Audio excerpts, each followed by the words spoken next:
katinyero. So, ang tawag ko na lang sa mga viewers natin ay instead of guys or something because this guys is usually common na tawag sa mga viewers. So, pero ako ang tawag ko sa inyo mga katinyero. Dahil ang nagsasalita ngayon ay si Arketenyero. So, bakit? Ibigyan ko lang ng konting background. Yung channel po natin ito ay bakit tinawag na Arketenyero? Because it's a combination of architect and engineers. Mga enhinyero sa Tagalog. So, from the source, from Tagalog source, it is arkitekto and enhinyero. Kaya natawag na, ginawa nating Arketenyero. So, ang makikita nyo sa channel na to, yung you will get information, inspired, and you get a lesson na ipopost po natin, i-share sa mga videos. So, pagpaumanhin po at medyo matagal akong hindi nakapag-upload dahil super busy at talagang pinaghahandaan natin yung bawat video. Actually, dapat every time na every week yung target ko po talaga na mag-upload ng videos. So, ngayon lang nagkaroon ng time. So, at matagal ko na rin tong gustong gawin dahil nga yung mga bagong engineers natin ay alam ko na hingi sila ng advice, tips, and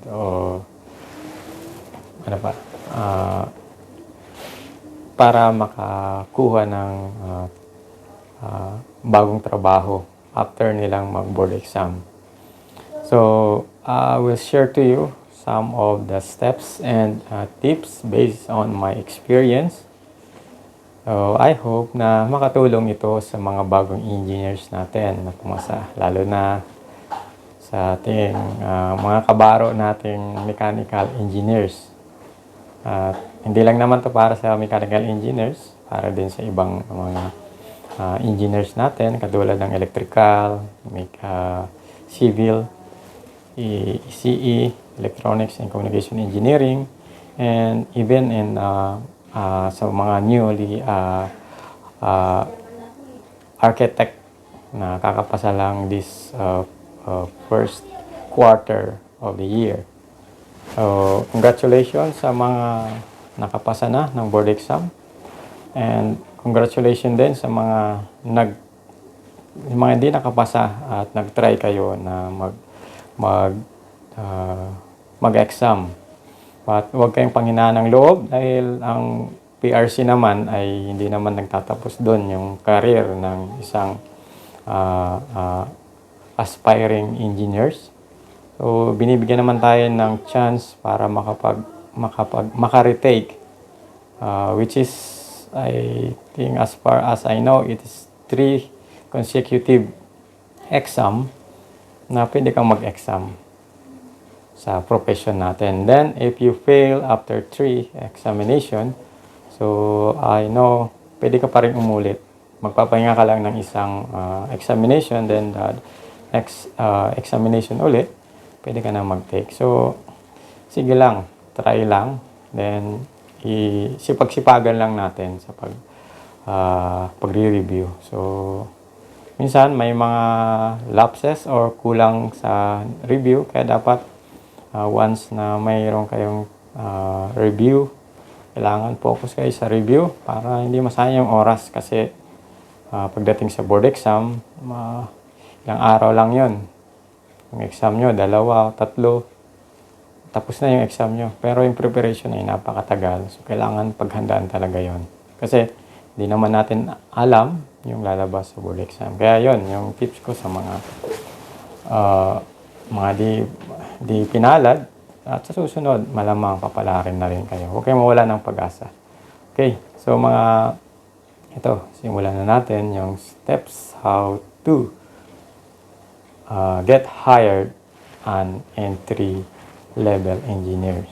So, I will share to you 9 steps or tips na makakatulong sa inyo.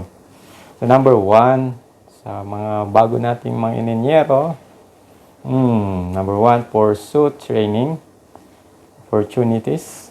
So, yun ang kailangan sa mga bagong Dahil, wala pa naman kayong experience sa trabaho.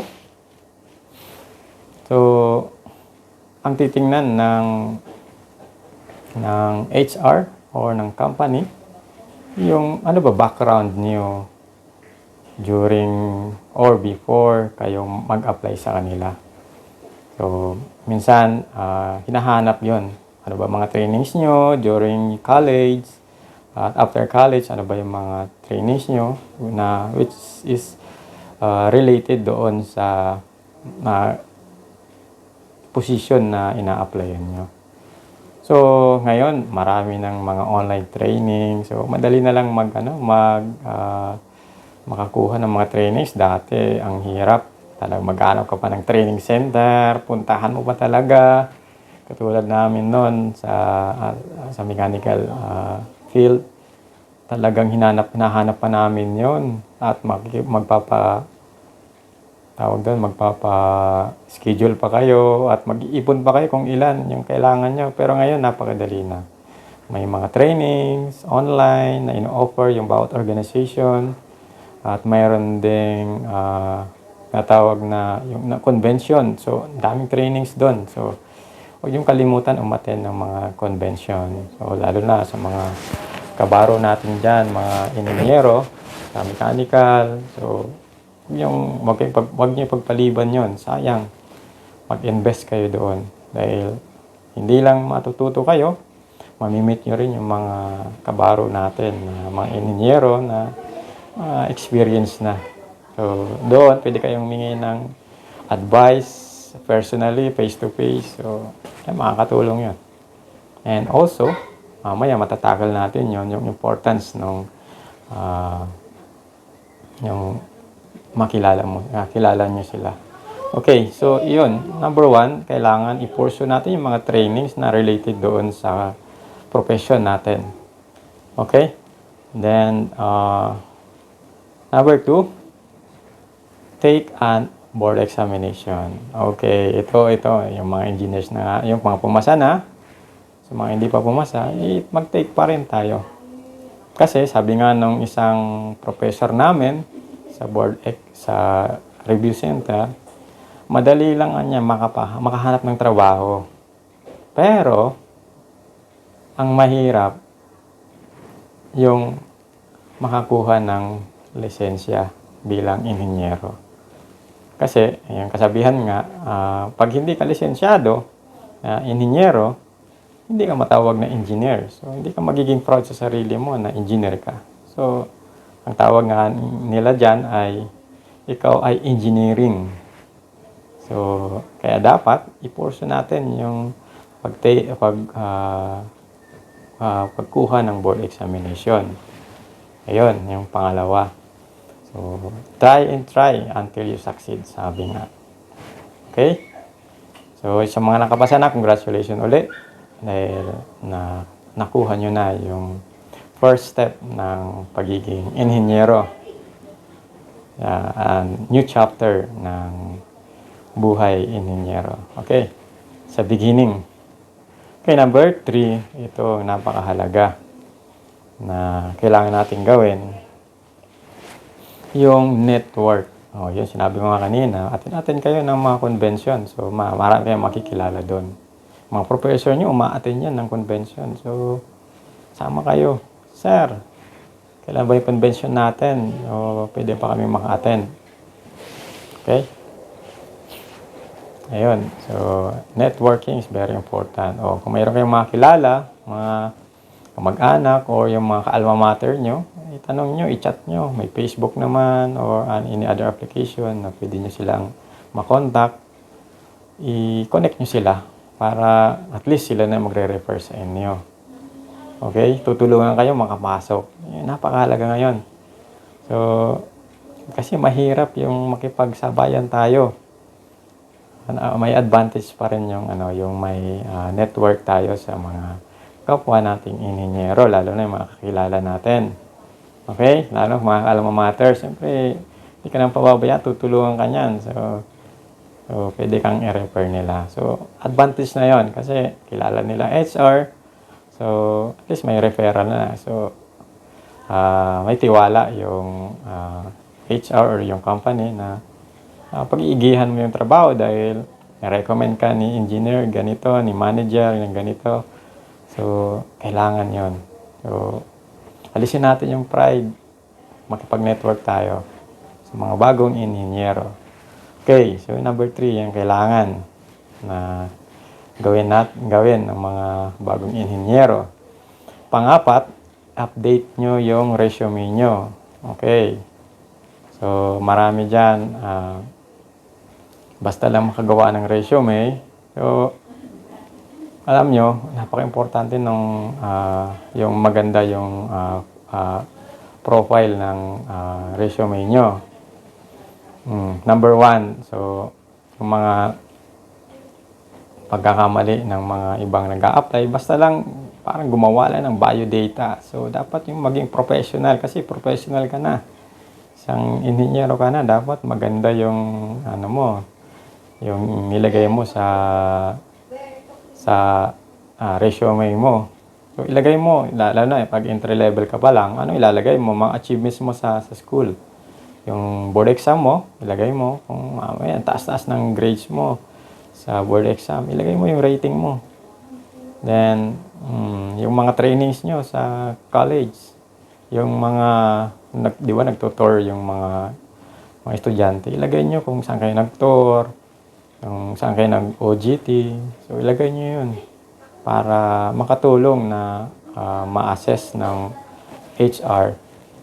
Ito pala ay qualify pala to dito at magagamit natin dito sa trabaho na to dahil mayroon siyang training, nag-OJT siya ganito, so very related sa kumpanya natin. So, ayun, ilagay natin yan. Then, iwasan natin, ipacheck natin yung resume natin sa mga mga kuya natin na may experience na sa pag-a-apply. So, huwag yung kalimutan yung mga wrong grammar natin dyan. Huwag yung pabayaan na makita pa rin. Ang dami ng tools sa online na ma-check yun. Kung wala kayong mga kuya, sa online, pa-check nyo yung grammar nyo. So, ma-check yan kung tama ba yung yung paggawa nyo nung mga ilalagay nyo sa yung phrases nyo. So, dapat yung nilagay sa resume nyo, alam nyo kung ano yung nakalagay doon. Kasi pag in-interview kayo, hindi mo na hawak yung resume, hawak na ng HR yan. So, dapat kabisado mo yun. Okay, so i-update natin yung resume according to your skills and trainings and achievements. So, yun yung ilagay natin. Mga mga kabaro natin ng mga bagong engineers. Okay, so number 5. Ayan, dahil nag-a-apply kayo, so dapat marunong kayo magsulat. Yung letter of application. So, magpatulong kayo sa mga galing dyan sa writing. At yung writing na yun, dapat tama yung pagkakagawa natin. Dapat tama yung format. At dapat yung letter natin ay sincere. At hindi yung direct to the point na yung application nyo kung ano man ang ina-applyan nyo. So, yung pagiging interesado ba natin doon sa kumpanya, ilagay natin. Okay? So, ayan, patulong tayo sa mga expert sa English, sa grammar. So, napakahalaga nun kasi pag sumablay ka na agad, alam nyo naman yung mga HR, magagaling yan sa ganyan. Technical, magagaling yan sa writing. So, pag nakitang mali na agad, ay nako, sabihin ng HR, ay wala pala to, mahina pala to. So, di ilalim lang yung resume nyo, yung application nyo. So, kawawa naman, mag-expect kayo na, sigurado matatawagan ako. Hindi na dahil mali yung yung letter nyo na ginawa. So, kailangan maayos yung letter natin ng application. Okay? Pero, bibira lang naman yan. So, ang importante talaga yung resume. Ma-impress yung HR agad doon sa resume nyo kahit baguhan kayo. So, yun yung number 5. Okay, number 6. Okay. So, dahil wala kayong mga kilala, ka-network na engineers, so mga kuya, so kailangan nyo mag-search ng opportunities sa online. So, marami namang mga platform or website na kailangan applyan. So, katulad ng JobStreet, JobsDB, ano pa ba? Marami dyan. So, tingnan nyo na lang sa website paano mag-a-apply online. So, or, pwede rin, pag may gusto kayong kumpanya na pasukan, tingnan nyo na may mga website din naman yan, makita nyo sa career. May click nyo lang yung career nila, makikita nyo yung vacancy, yung requirements nila ng kumpanya, kung anong mga kailangan nila. So, may mga email ad naman doon, may contacts naman doon. So, yun, doon yung magagamit yung pagsulat ng letter of application. Kasi after ng letter of application, so i-attach nyo yung resume nyo. Then, huwag kayong makontento lang doon sa letter of application. I-try nyo rin tawagan. Kasi sasagot naman yan, yung HR. Ma'am, sir, I have sent an email about my application sa company nyo. So, gusto ko lang pong ipaalam sa inyo na nag-apply ako sa kumpanya nyo. I'm interested na makasama sa kumpanya nyo o makapasok sa kumpanya nyo. So doon may impress na yung HR dahil interesado talaga itong applicant na to. So, tumawag pa. Kasi kung hayaan lang natin email, mamaya hindi mapansin yung email mo, mas maigi na tawagan natin. I-effort tayo. So, dahil makikita nung interesado to, decided to na makapasok sa kumpanya. Okay, so ano pa? Search for opportunities. Then, apply for an open position. So, nakapag-search na kayo. So, doon, maraming position yon. So, ang mahirap dyan, sa mga ibang nag-a-apply, apply lang ng apply. Na-applyan lahat. Pagdating ng araw, natanggap sila. Hindi pala nila gusto yung ina-applyan nila. Kaya dapat, na pag nag-apply tayo ng mga open positions ng kumpanya, tingnan natin kung ano yung nababagay doon sa hilig nyo, sa gusto nyong tahaking career. So, kasi maraming position dyan na qualified naman talaga yung mga engineering graduates o lalo mga engineers. So, mamaya may open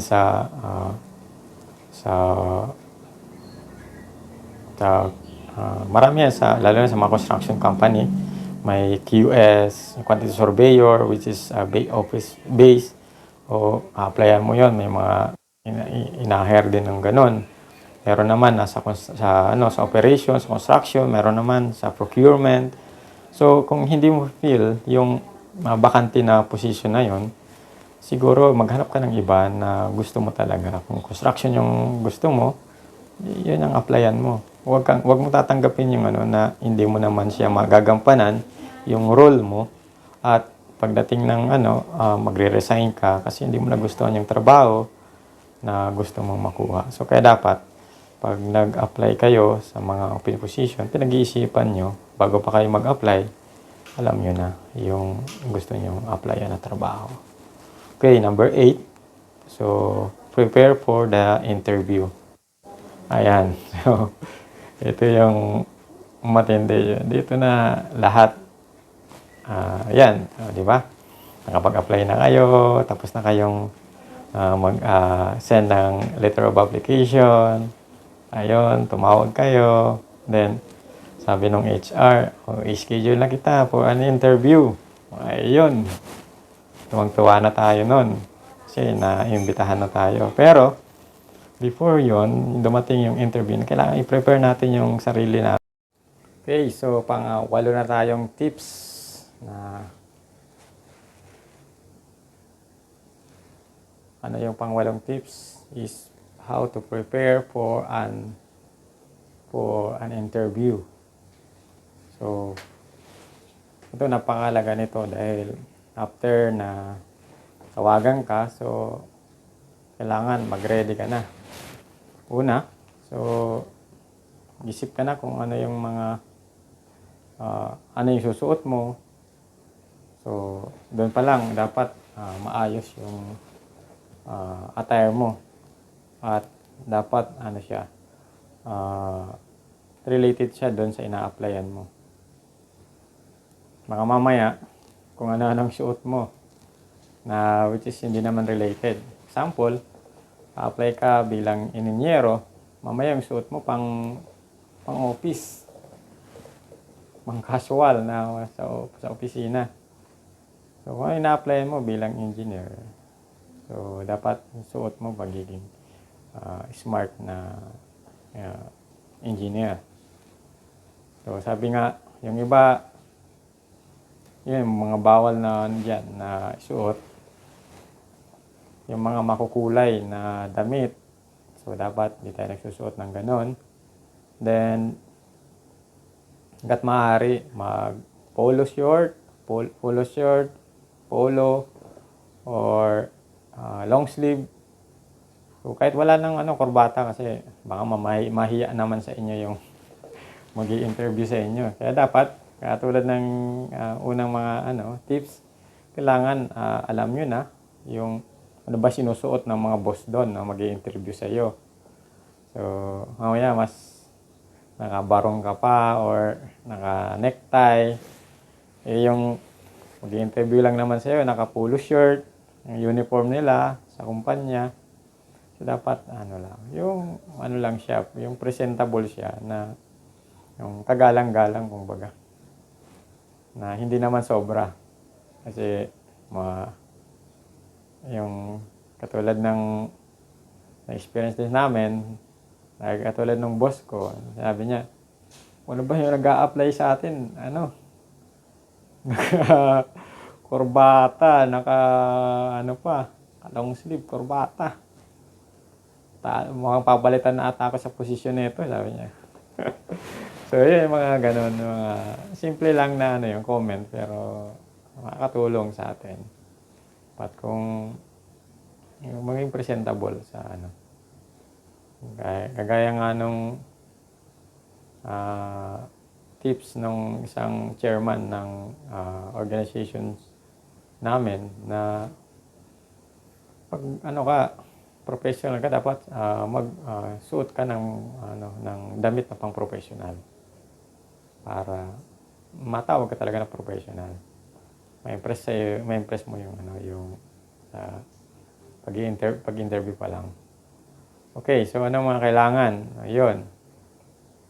Research the company, yung background niya, sino ba yung mga nasa top management, ano ba yung ginagawa nila, yung services nila, ano ba yung alamin mo yung kumpanya, kung ano ba talaga yung mayroon, history ng kumpanya, at yung current projects nila.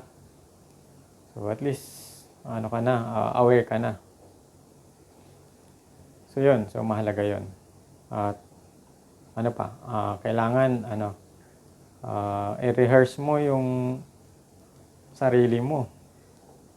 Dapat kabisado mo yung resume mo. Kasi pag interview, hawakan ng HR, yung resume mo, wala ka nang hawak. So dapat kabisado mo yung mga nakalagay doon. Okay?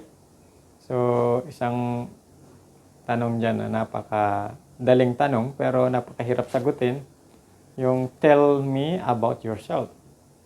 So paano mo ba papakilala yung sarili mo? Dapat magre-reflect yun doon sa resume na binigay mo. Ano nakalagay doon, yung mga gaya na sabi ko kanina, yung achievements mo, yung board exam mo, kung meron kang nilagay na rating, yung mga trainings, then ah, kung ano mang ginampanan mo during college or yung mga trainings mo after ng graduation, before the board exam, after ng board exam, bago ka mag-apply sa kanila. Then, i-emphasize mo yon doon sa pag tell about yourself. Bukod doon sa mga basic na sinasabi natin, yung about sa sarili mo, ilang taong ka na, ilang kayo magkapatid. So, dapat kabisado mo rin yon. Okay, pang ilan ka, sigurado alam mo naman yon. So, pero, kailangan ma-emphasize natin yung nakalagay sa resume. Okay? So, ayun, i-rehearse mo yon kung paano mo sasabihin sa kanila. Okay? May mga ano naman dyan, may mga videos naman dyan na kung paano ginagawa yon. So, panood kayo ng ibang videos na patungkol sa interview. So, dito mga in general lang yung terms, tips dito. Based on my experience, so at least makatulong sa inyo yung mga simpleng tips dito. Okay? So, isa pang tips sa interview, kailangan dito na yung yung 'di ba, yung iba lamig na. So, malamig na yung kamay. So, makipagkamay ka doon sa hindi mo na alam kung paano pagkamay, malalaman na kung kinakabahan ko hindi. So, yun, isang tips sa sa interview, pagkamay ka pa lang doon sa employer or sa HR, kailangan yung grip mo sa pagkamay mo bilang professional, dapat malakas yung grip mo. Hindi, wag na masyadong yung maramdaman niya talaga yung grip mo sa pagkamay mo. Okay? Kasi kung basta ka lang nakipagkamay, parang tinapik mo lang, hindi ma-impress sa'yo yung employer or interviewer. So, yun yung yun yung dapat mong gawin. Ayun, yung mga simpleng lang yan. So, ano pa? Ayun, dahil marami kinakabahan, so mayroon akong tips sa inyo. Kailangan, para di kayo kabahan. Yan. Paano ba? So, i-reverse psychology yung sarili mo. Okay.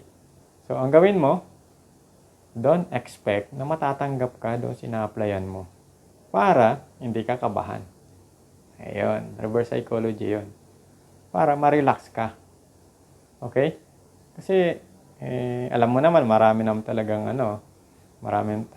applicants. So, maybe 20 kayo. So, ilan na yung kukunin. Don't expect na matatanggap ka. So, para makatulong sa iyo na hindi ka kabahan during the interview. Kasi napakahalaga ng interview. Pag kinabahan ka na doon, wala ka nang masalita, hindi ka na makasagot, mas lalong hindi ka matatanggap. Okay? Ayun. So, yun yung number 8. So, sana makatulong sa inyo. Number 9. Ayun. Yung iba nasabi ko na dito, yung impression. Yung make a great impression. So, ano ba yung mga alam nyo, sa kumpanya, may mga CCTV na yan. Okay? Yung mga CCTV yan, alam nila kung sino yung dumating ng maaga, sino yung late. Ayun. So, paano natin ma-impress yung employer or the HR? Dapat maaga pa lang, andun na tayo. At least 15 minutes before the interview, andun na dapat tayo. Mas maganda nga kung 30 minutes before the interview, andun na kayo. Tapos mag-aantay na lang kayo. So, inform nyo na si HR or sa employer. Ma'am, dito po ako sa lobby. Or yung receptionist, magsasabi naman yun, ma'am, mayroon, andito na yung So, at least, alam na agad kung maaga kang dumating. So, napakahalaga nun. So, yung first impression sa'yo, magiging okay. Ano ba? Ayun. So, yung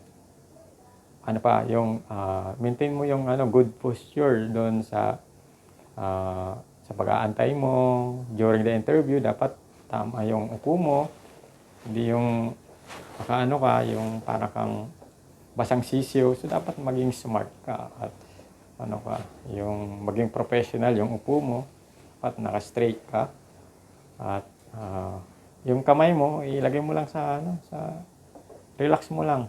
So wag mong kung saan-saan napupunta yung kung ano-anong hinahawakan mo. At yung iba niyan nagano ng magpapaikot ng ano, ng ballpen o kaya ng kung ano-anong ginagawa. So relax ka lang, i-relax mo lang. So focus ka lang sa interview. So 'yun. Para hindi ma-impress yung ano, yung employer, hindi yung ano ba naman 'tong ini-interview ko, ang kulit-kulit kung ano-anong ginagawa. So 'yun. So 'yun yung tinitingnan din 'yon ng ano ng nag nag-i-interview. So para yung impression sa iyo maayos. So 'yun, yung kanina na-share ko na yung ano, yung pananamit. So dapat sa pananamit pa lang, so wag na masyadong magarbo, wag naman masyadong makulay, wag naman masyadong malungkot, yung tamang ano lang, tamang kulay lang ng dapat yung warm sa paningin ng interviewer. Yung baka naman yung gamitin mong damit is yung nakakahilo eh. Mamaya mahihilo na sa yung ano, interviewer dahil doon sa damit mo, nahihilo na. So yung mga damit na gano'n na nakakahilo. So huwag nating isuot 'yun. Yung mga sobrang makulay, matitingkad, huwag nating isuot 'yun. Yung mga simple lang na kulay, yung mga tertiary colors siguro. So 'yun. Mga light lang kumbaga para hindi mahirapan yung kausap mo. Okay? So 'yun. 'Yun yung pang siyam, pang 9 na tips or steps para ma-hire ka bilang newly engineer, or entry level engineer.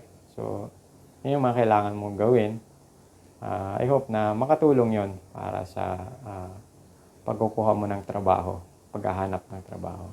Okay, maraming salamat at huwag nating kalimutan na mag-subscribe, i-like natin kung magustuhan natin, then i-share natin sa mga kaibigan natin, lalo na yung mga classmate nyo, mga kakilala nyo, nakasabay nyo sa interview, i-share nyo yung tips na to. Malamang makakatulong to sa inyo. I hope na makatulong. So, salamat sa panunood. Nawa ay makakuha kayo ng tamang trabaho na fit sa gusto nyo at sa pangarap nyo talagang maging trabaho. Okay? Sa mga susunod na video, so, mag-abang lang kayo. Kaya dapat pag nag-subscribe kayo, i-click nyo yung notification bell para pag may bagong video, mano-notify. So, okay, maraming salamat. Ako po si RK Tenyero, nagsasabing ang inhinyero ay inhinyero. Ayun, maraming salamat sa panonood. So, good luck sa application mo na makakuha ka ng trabaho. Bye-bye!